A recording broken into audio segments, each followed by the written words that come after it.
Unafahamu vijana wengi wanaanzisha biashara lakini baada ya muda mfupi zinafilisika. Unajua sababu? Ngoja nikueleze hizo sababu. Ziko 7. Sababu zenyewe ni kama zifuatavyo. Sababu ya kwanza ni kuanzisha biashara bila kufanya utafiti wa soko. Sababu ya pili ni kuanzisha biashara kwa kuiga. Fulani ameanzisha na wewe unaanzisha bila mpangilio.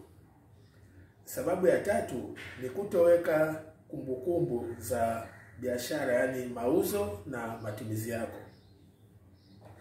Sababu ya 4 ni kutokuwa na subira na uvumilivu. Sababu ya 5 ni kutojifunza kuboresha bidhaa na huduma. Sababu ya 6 ni kutojua umuhimu wa huduma kwa mteja. Sababu ya 7 ni kutoweka malengo ya biashara pamoja na kutengeneza plani au mpango wa biashara. Hayo ndio mambo ambayo yanayosababisha biashara za vijana zinafilisika baada ya muda mfupi. Ni mambo 7. Kwa habari zaidi, njoo kwenye YouTube channel ya How to Start Business. Tufanye biashara.